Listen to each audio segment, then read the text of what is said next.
Assalamualaikum warahmatullahi wabarakatuh. Selamat pagi siswa-siswa kelas 10 MIPA 1, 2, 3, 4, 5, 10 IPS 1 dan 10 IPS 2 SMA Negeri 2 Jember. Perkenalkan, nama saya Pak Rizka Ramadhani. Saya mengajar mata pelajaran ekonomi. Baik di pembelajaran tahun pelajaran 2020-2021 pada semester 1, semester ganjil. Kali ini ada beberapa topik pembahasan ekonomi yang akan kita diskusikan. Pertama, kita akan berbicara tentang namanya konsep dasar ilmu ekonomi. Yang kedua, tentang sistem dasar ilmu ekonomi. Yang berikutnya, pelaku ekonomi.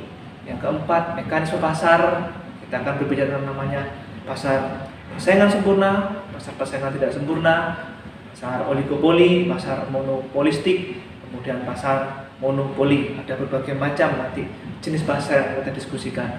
Dan di semester 2 nanti ada juga beberapa materi yang sangat menarik untuk kita diskusikan, yaitu adalah tentang materi perbankan. Ada bank umum, kemudian ada namanya bank sentral, Bank Indonesia seperti ini ya, di belakang saya contohnya. Kemudian manajemen dan badan usaha. Setelah itu ada namanya sistem pembayaran dan alat pembayaran. Berikutnya ada juga tentang SHU, yaitu perhitungan sisa hasil usaha koperasi. Kita akan belajar di sana.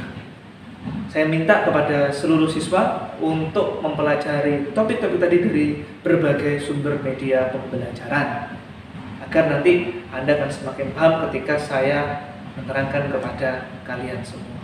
Terima kasih, tetap selalu jaga kesehatan. Assalamualaikum warahmatullahi wabarakatuh. Assalamualaikum warahmatullahi wabarakatuh. Baik, pertemuan pertama saat ini tentang topik yang namanya konsep dasar ilmu ekonomi. Mungkin nanti sudah membaca LKS ataupun membaca di berbagai media pembelajaran lainnya ya. Saya akan berikan secara singkat saja apa itu tentang konsep dasar ilmu ekonomi. Intinya, ilmu ekonomi adalah ilmu yang digunakan tentang bagaimana cara manusia memenuhi kebutuhannya. Karena permasalahan ekonomi itu adalah tentang namanya kelangkaan. Ada yang tahu kelangkaan itu apa? Kelangkaan itu ketika kebutuhan manusia itu lebih besar daripada alat pemuas kebutuhan. Sehingga di sini jumlah produknya, jumlah barangnya, jumlah outputnya itu sangat langka, sangat sedikit. Sehingga impact-nya, harganya menjadi sangat mahal. Harga apa? Jelas adalah harga produk ataupun harga barang atau jasanya. Ataupun juga boleh disebut harga outputnya. Bisa dipahami ya? Nah, kita lanjut ke berikutnya. Ada nanti tentang namanya opportunity cost. Apa itu opportunity cost?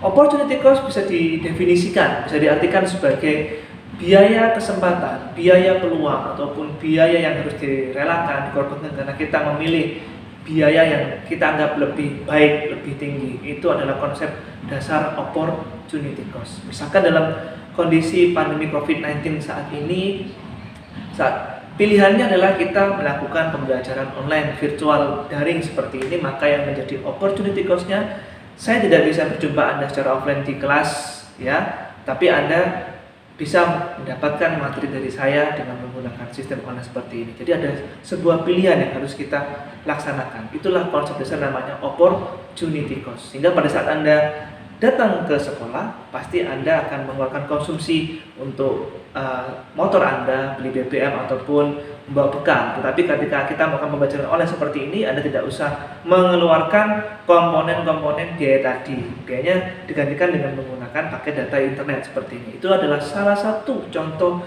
dari opportunity cost. Bisa dipahami ya? Oke, next.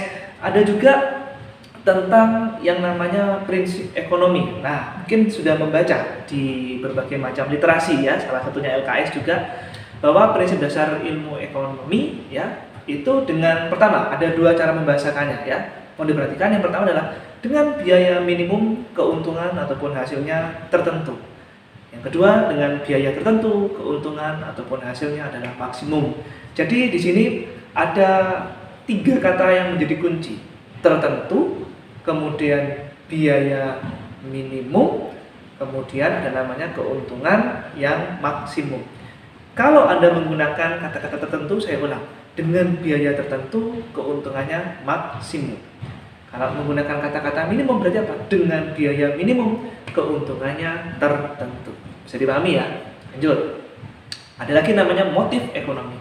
Motif ekonomi terbagi menjadi 3. Yang pertama motif sosial, kedua motif mendapatkan penghargaan, 3 motif mendapatkan keuntungan. Itu namanya motif ekonomi.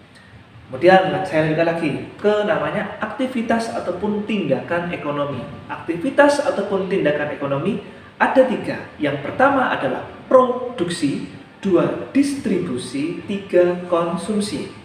Produksi artinya menambah nilai guna atau menambah manfaat suatu barang ataupun jasa. Pelakunya adalah produsen.